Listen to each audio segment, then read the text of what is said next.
नमस्कार। Dayanand online classes में आप सभी का स्वागत है। मैं गोपाल नील। आज अपन बात करेंगे जीव विज्ञान की। जैसा कि आप सभी को पता है कि 12th कक्षा के अंतर्गत अपने पास जो जो विषय आते हैं उनमें एक अपना विषय आता है जीव विज्ञान। अब होता क्या है कि वैसे तो अपन मोस्टली अपने 12th कक्षा के हिसाब से ही पढ़ेंगे, लेकिन अपना पढ़ने के तरीके दो होंगे कि 12th कक्षा का सिलेबस के साथ साथ अपनी तैयारी इतनी डीपली या मतलब ऐसे हर चीज़ को पढ़ते हुए चलेंगे कि अपने हर एक एग्ज़ाम की वजह से भी वो चीज़ अपनी क्लियर हो। कैसे कई बार क्या होता है कि अपन पूरी चीज़ पढ़ लेते हैं, लेकिन जो ऊपरी चीज़ें होती है हम वहीं से अपने 12th में भी या अदर एग्ज़ाम में बहुत सारे क्वेश्चंस बन जाते हैं, जो अपने लिए कहीं ना कहीं बहुत फ़ायदेमंद रहता है। जैसे जीव विज्ञान की बात करूं तो जीव विज्ञान को मुख्यतः अपन दो शाखाओं में बांट देते हैं। पहली शाखा जिसको आप बोलते हो बॉटनी, और दूसरी शाखा जिसको आप बोलते हो जूलॉजी।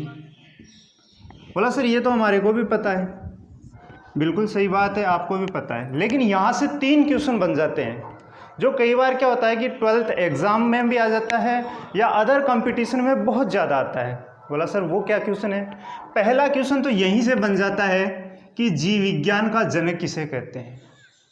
पहली बात, अब चलो ये तो किसी ने बता भी दिया होगा, लेकिन एग्जामिनर कई बार क्या करता है कि आपने नाम सुना है, अपन को क्या पढ़ना है? बॉटनी पढ़ना है, लेकिन वो क्वेश्चन घुमा कर पूछता है। क्या क्वेश्चन पूछता है कि वनस्पति विज्ञान के जनक कौन है? किसके? वनस्पति विज्ञान के जनक कौन है?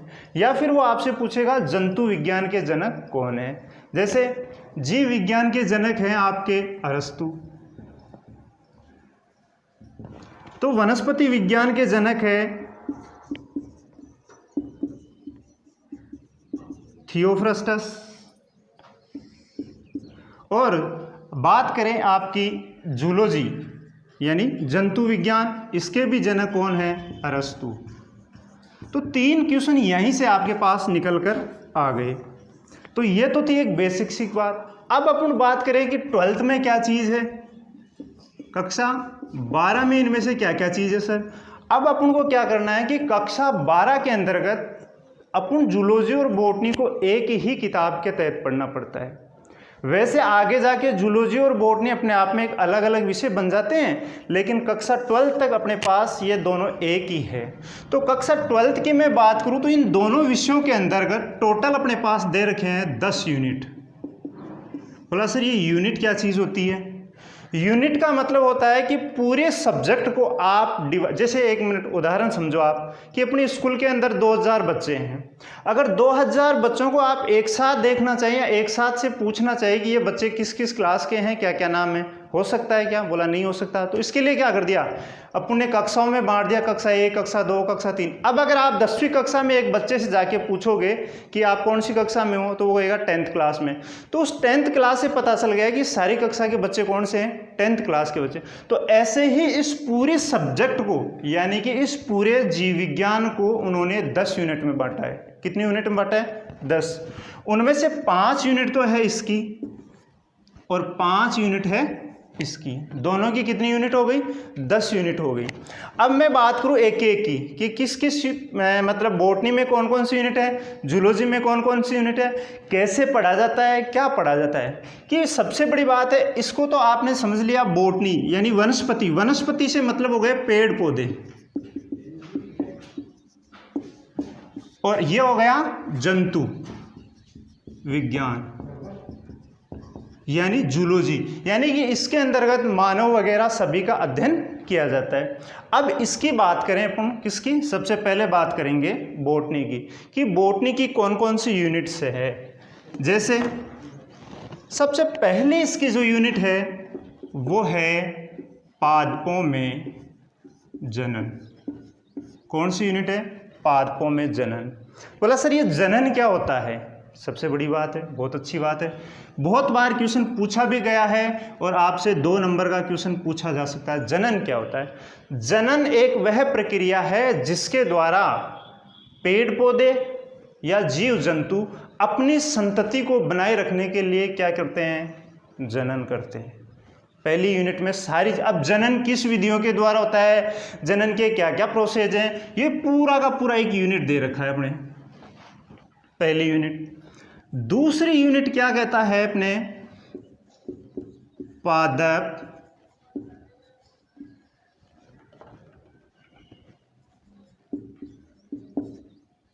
कार्य की। बोला सर ये क्या होता है, पादप कार्य की, प्लांट फिजियोलॉजी कि पादप कार्यकी के अंतर्गत आता है। ये दो यूनिट है अपने पास, एक पादप कार्यकी फर्स्ट आएगा, एक पादप कार्यकी सेकंड आएगा।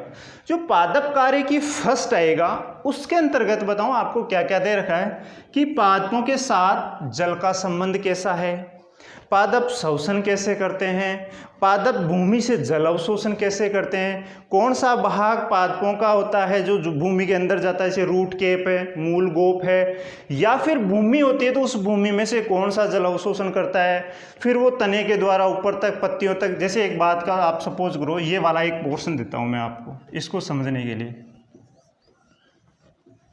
ये एक प्लांट है, ठीक है।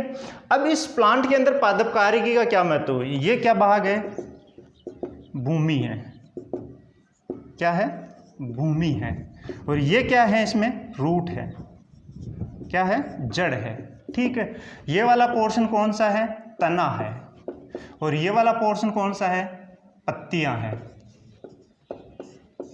ठीक है। अब इनमें बोला सर कैसे, इसका संबंध कैसे, इसका संबंध कितना % जल ग्रहण करता है, फिर ऊपर चढ़ता है, पत्तियों के द्वारा कितना, जैसे 100% जल है, कितना % जल है, 100%, उसमें से 90% जल तो ये वाष्पोत्सर्जन के रूप में बाहर निकाल देता है, शेष 10% जल होता है जो अपनी क्रियाओं के अंतर्गत यूज किया जाता है, यानी प्रयोग किया जाता है। क्या प्रयोग करते हैं कि जैसे श्वसन की क्रिया में वाष्पोत्सर्जन के द्वारा जो निकल गया, फिर उसके बाद में जो भी इनकी श्वसन वगैरह सारी रेस्पिरेटरी सिस्टम होता है उसमें ये काम में आता है, ठीक है। दूसरी यूनिट में सारी चीज़ ये आ गई। अब अपन बात करते हैं यूनिट नंबर 3 की। किसकी बात करते हैं, यूनिट नंबर 3 की।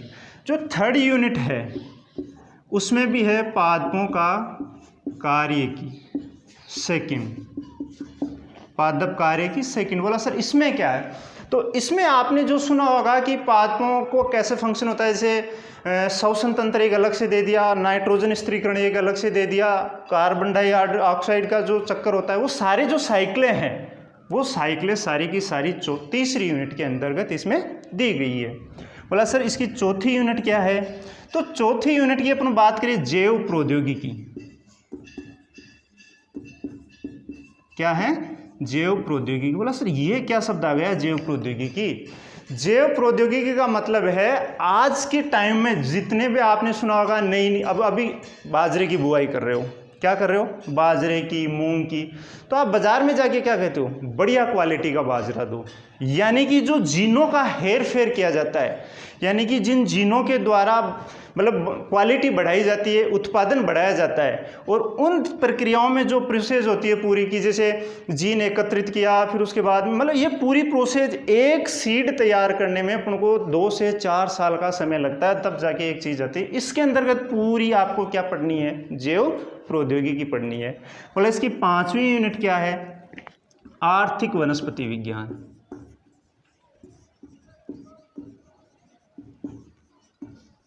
बोला सर ये क्या होता है, आर्थिक वनस्पति विज्ञान का मतलब है कि अपने जीवन में पादपों का क्या क्या महत्व है, अपने जीवन में अब पादपों को, बोला सर पादपों को एक ही पादप के नाम से नहीं दे सकते आप, इसमें बहुत सारे नाम मिलेंगे, एक जैसे रेशे वाले पादप, फिर भोजन वाले पादप यानी खाने वाले, फिर औषधीय पादप, फिर इसके अलावा तेलीय पादप, तो ऐसे बहुत सारे पादप हैं, सबका अलग अलग महत्व है। बोला सर इनमें क्या पूछेगा एग्जामिनर, इनमें सबसे ज़्यादा पूछेगा आपको कि बॉटनिकल नेम बताओ, सबसे ज़्यादा तेल किस में पाया जाता है, किस में क्या बीमारी होती है, तो ये सारी चीज़ें अपन को इसके अंतर्गत पढ़नी है। यानी कि जीव विज्ञान को 2 शाखाओं में बांटा है, फर्स्ट बॉटनी, सेकंड जूलॉजी।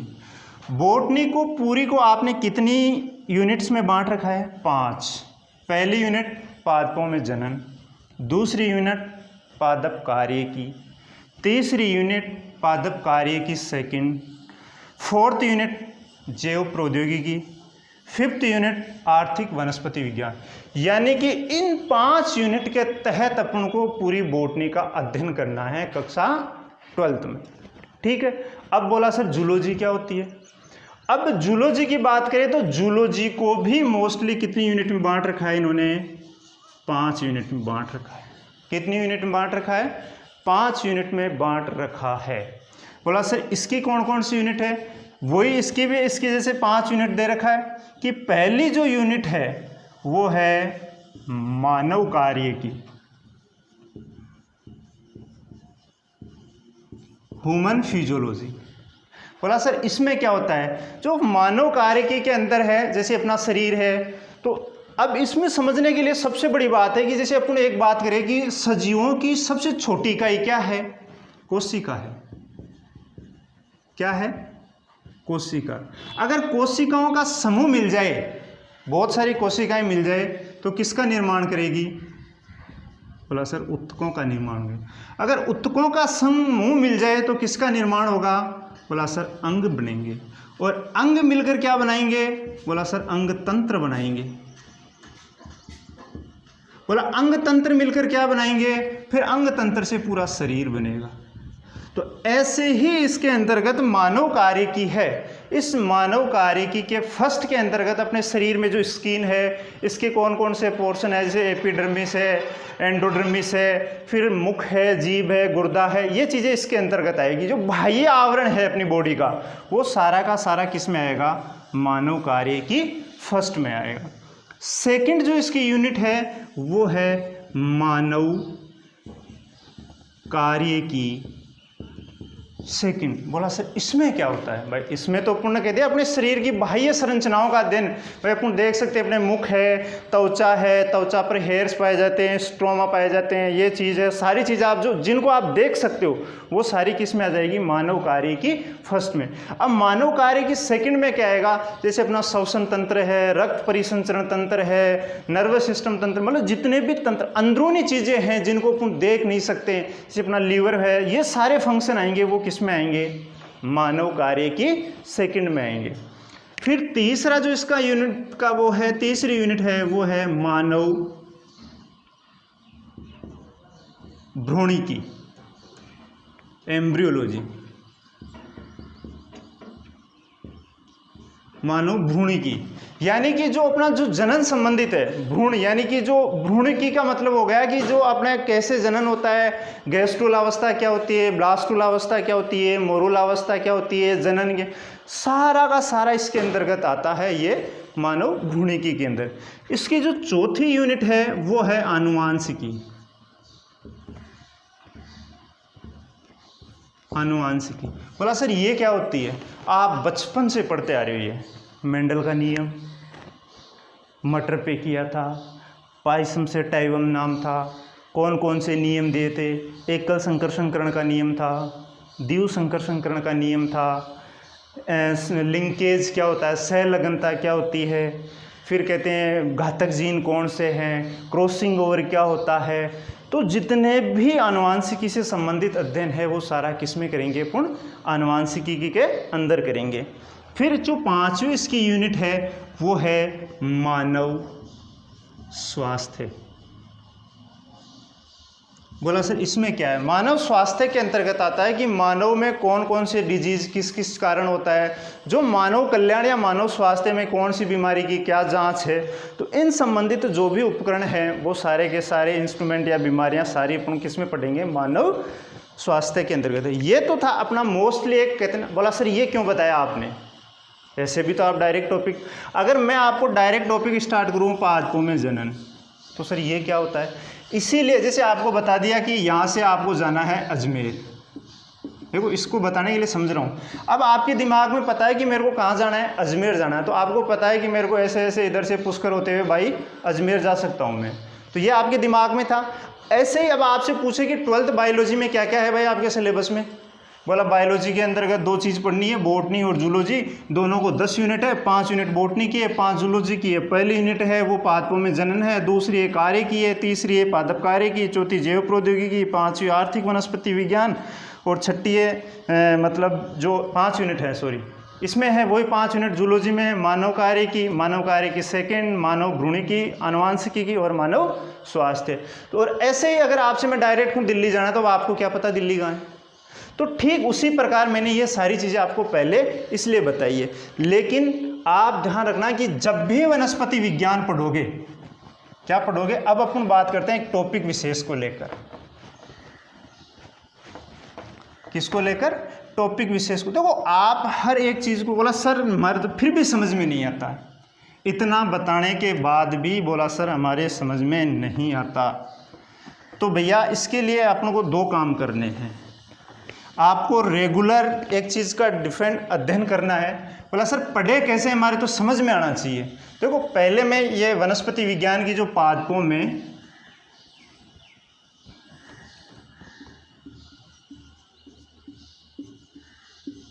जनन अपनी पहली यूनिट है, इसको समझाने से पहले एक छोटी सी एक बात बताता हूँ, वो जीवन में हमेशा याद रखना कि सर कैसे पढ़े। पढ़ने के 3 तरीके हैं, पढ़ने के 3 तरीके हैं। बोला 1, 2 और 3। बोला सर ये क्या है?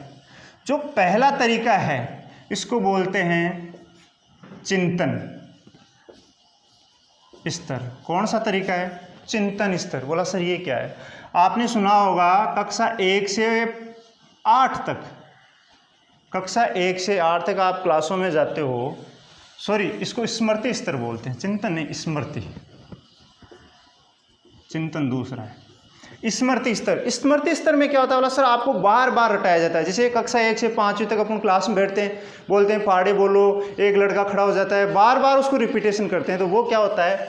स्मृति स्तर। जो दूसरा स्तर बताया गया है वो बताया है बोध स्तर।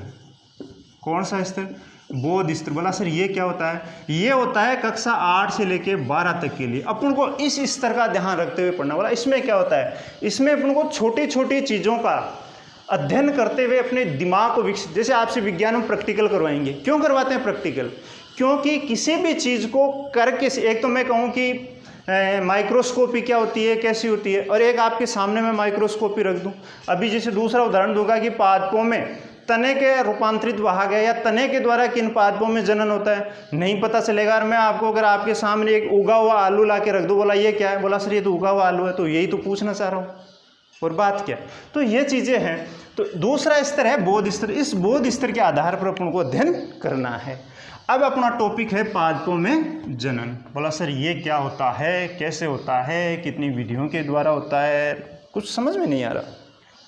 ठीक है, समझने की सीधी सी बात है। मैंने पहली चीज़ तो यही क्वेश्चन पूछ सकता आपको, जनन क्या है, जनन किसे कहते हैं। पहली बात, पहला क्वेश्चन यही मान लो आपसे का एग्जाम पूछ सकता है जनन किसे कहते हैं। 1 नंबर का 2 नंबर का क्वेश्चन आ जाए, या कंपटीशन में पूछ ले जनन किन किन विधियों के द्वारा होता है। जनन मैंने बताया था कि कोई भी पादप या जंतु या जीव अपनी संतति को बनाए रखने के लिए क्या करता है? जनन करता है। अब पादप कितने प्रकार के होते हैं? मोस्टली अगर मैं बात करूं, पादपों में जनन 3 विधियों के द्वारा होता है।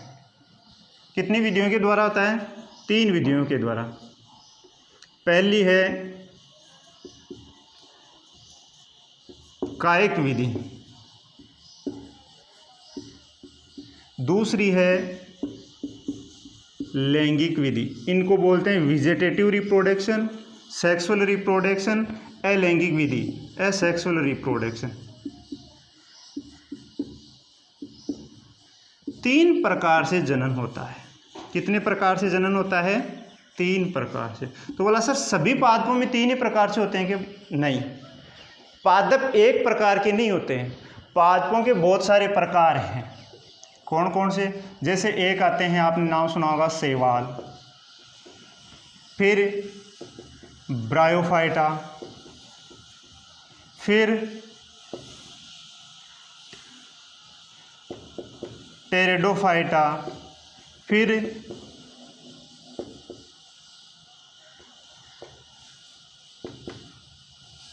जिम्नोस्पर्म, फिर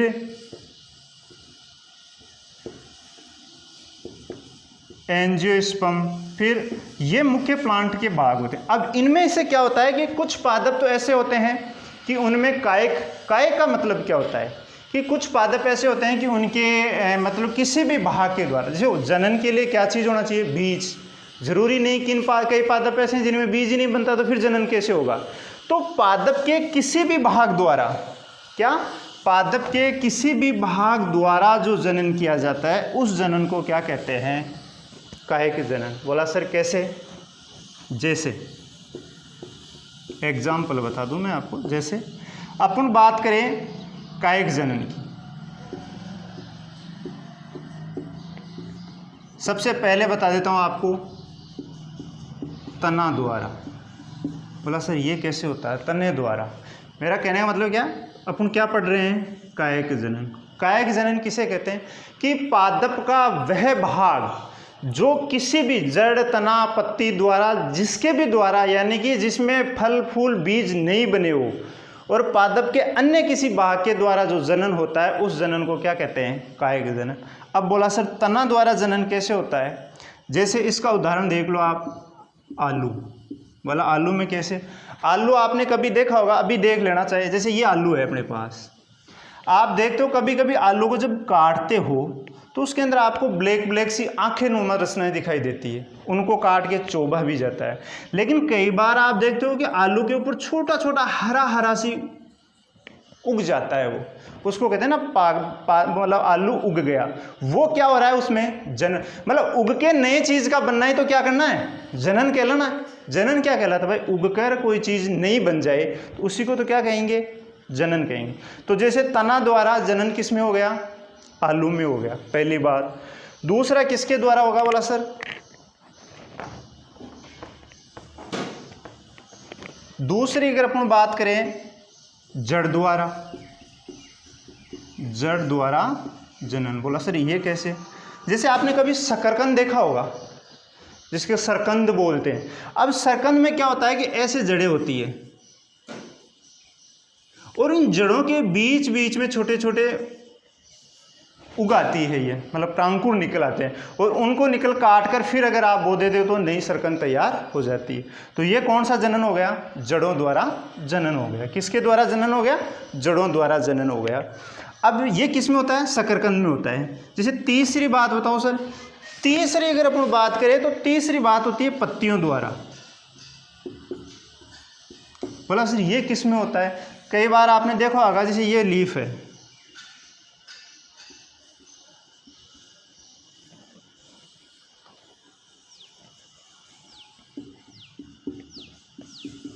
तो जैसे पत्र चट्टा, जिसे ब्रायोफिल्म बोलते हैं,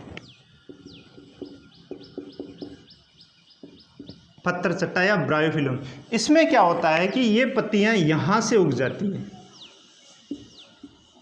और इस भाग को उगने के बाद काट कर अलग लगा दिया जाता है, नए पादप का निर्माण हो जाता है। ये भाग क्या हो गया, पत्तियों द्वारा जनन। तो मोस्टली बहुत सारी विधियां हैं कि वैसे 3 विधि तो ये मोस्टली आती है कायिक जनन में। ये तो होती कौन सी विधियां, सारी की सारी प्राकृतिक विधियां। अब कुछ विधियां ऐसी होती है, कृत्रिम विधियां भी होती है। जैसे एक होती है ग्राफ्टिंग, ग्राफ्टिंग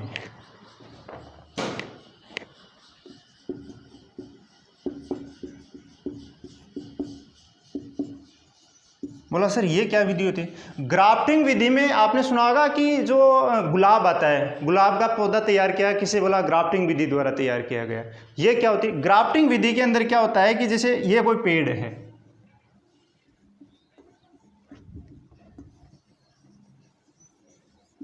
ये इस पेड़ की कोई डाल है, ठीक है, पत्ती है ये वाला। अब अपन क्या करते हैं कि कोई दूसरी डाल लेते हैं, जैसे ये अपने पास कोई डाली है, अब इसका ऐसा चीरा लगा देते हैं और ये चीरा लगा के ऐसा तीखा चीरा लगाते हैं, ये चीरा लगा के इसके ऊपर यहाँ ऐसा कट मार देते हैं, तो इस वाली चीज़ को यहाँ फिट करके इसको बांध देते हैं। बांधने के बाद में ये पादप निकल जाता है। ये पादप उगने के बाद में इसको अलग करके फिर से भी नया पादप अपन बना सकते हैं। जैसे ग्राफ्टिंग हुई, लेयरिंग हुई, गुट्ठी दाव विधि हुई, बहुत सारी कृत्रिम विधियाँ, इन विधियों के द्वारा भी अपन पादप तैयार कर सकते हैं। ये तो हो गई बात इनकी। अब बोला सर अपन क्या कर रहे हैं, इनमें दूसरी विधि आती है लैंगिक विधि। कौन सी विधि आती है? लैंगिक विधि। लैंगिक विधि में क्या होता है कि लैंगिक विधि वह विधि होती है जिसमें जो मादा जनन अंग या नर जनन अंग, जैसे अपन बोलते हैं ना पुष्प में नर पुष्प मादा पुष्प, देखो इस विधि के जनन के लिए पादपों में क्या क्या चीज़ों का होना जरूरी है। एक पूरे पादप की अगर अपन बात करें तो पूरे पादप में कौन कौन सी स्टेप होती है। सबसे पहले अपन बात करते हैं किसकी? जड़ की। जड़ के बाद में क्या आता है? तना। तने के बाद में क्या आता है? पत्ती। पत्ती के बाद में क्या आता है? फूल या पुष्प जिसे बोल सकते हो आप। क्या आता है? पुष्प। और पुष्प के बाद में क्या आता है? बोला सर बीज बन जाते हैं, और बीजों के द्वारा अपन क्या कर लेते हैं? नए बीज तैयार करके जनन तैयार कर लेते हैं। बोला सर इसके लिए क्या है? इस विधि के लिए जो ये पुष्प है, ये पुष्पों में दो पोर्शन होते हैं, एक नर पादप पुष्प और एक मादा। अब इनमें तो ये बहुत लंबी प्रोसेस है, कैसे होता है, उसमें वर्तिका क्या होती है, जायांग क्या होता है, तो ये विधि इसमें मोस्टली आती है। तीसरी विधि बोला सर अलैंगिक विधि क्या होती है? अलैंगिक विधि मुख्यतः उन पादपों में यूज की जाती है जिनके अंदर बीज नहीं बनते हो, तो उनके अंतर्गत मतलब पोर्शन होते हैं लेकिन बीज नहीं बनते हैं, और इनको क्या करते हैं कि एक लाइफ साइकिल के द्वारा बताया जाता है कि जैसे आप शैवालों में पढ़ रहे हो जनन, तो शैवालों में क्या होता है कि वो पोर्शन तो होगा आपको नर और मादा। देखो जनन के लिए दो चीज़ होना जरूरी है, नर और मादा। नर और मादा तो होंगे लेकिन इसमें पुष्प नहीं आएंगे, तो पुष्प से पहले ही वो अवस्थाएं आती है जिन अवस्थाओं में एक दूसरे से मिलन होता है, इनका फ्यूजन होता है और नए पादप का निर्माण, मतलब एक संरचना बन जाती है, उसके अंदर छोटे छोटे बहुत सारे न्यूक्लियन ग्लोबिल ये चीज़ें भर जाती है, और दहानियाँ जिसे बोलते हैं आप, तो उन दहानियों में छोटे छोटे बीजाणु और अंडाणु भरे हुए रहते हैं। जैसे ये दहानी परिपक्व हो जाती है, फूटती है, और ये सारे के सारे बाहर आकर बहुत सारे अलग अलग चीज़ों में बन जाते हैं, तो ये विधि आती है अलैंगिक जनन की विधि आती है। तो ये तो आपके पादपों में मोस्टली मैंने ऊपर चीज़ें बताई है, ये नहीं कि पूरा ब्रीफली आप जब क्लास चलेगी सारी चीज़ बताएंगे, लेकिन एक आपको टॉपिक के तौर पर बोला सर कैसे पढ़ना है, क्या पढ़ना है, तो ये अपन विधियों की बात की थी। अब बोला सर इसी में मेरे को एक चीज़ और बता दो। बोला सर आप पादप पढ़ रहे हो तो ये जलों का जल संबंध क्या है, कि आपने देखा होगा जल संबंध क्या होता है, जो आपका सेकंड इसी का टॉपिक है, इसी से रिलेटेड है सारे जनन। तो जनन में क्या होता है कि पादपों के लिए सबसे ज़रूरी क्या होता है? जल होता है। क्या होता है? जल होता है, क्योंकि जल के बिना कोई भी चीज़ संभव नहीं है। कहते हैं ना कि जीव ने खाया जीव जीवे, पानी आपा सब पीवा पानी का न पीवे। भाई एक जीव को दूसरे, जैसे खाद्य श्रृंखला आप पढ़े हुए हैं और पढ़ लेंगे नहीं पढ़े हैं, तो ये चीज़ें जल के माध्यम से ही सारी चीज़ें संपन्न होती है। नमी होना ज़रूरी है, मृदा के अंदर नमी होना ज़रूरी है। तो ये जितनी भी पोर्शन की चीज़ें हैं सारी की सारी किस पे डिपेंड करती है? पादपों में जनन पे डिपेंड करती है। अब इसके अलावा आपको जैसे कोई भी चीज़ें हैं कि जनन में और कैसे कैसे विधियाँ, सारी चीज़ें आपको बताई जाएगी। ऐसा नहीं कि एक चीज़ बता दी एक छोड़ दी, कि जनन के बहुत चैप्टर के अंदर, इस यूनिट के अंतर्गत अपने 4 चैप्टर हैं टोटल। कितने चैप्टर हैं? 4 चैप्टर। तो एक एक चैप्टर के द्वारा एक एक चीज़ को आपको क्लियर कर लेंगे, क्योंकि अभी तो इतना समय भी नहीं है कि अपन एक एक चीज़ को क्लियर कर लें। ठीक है।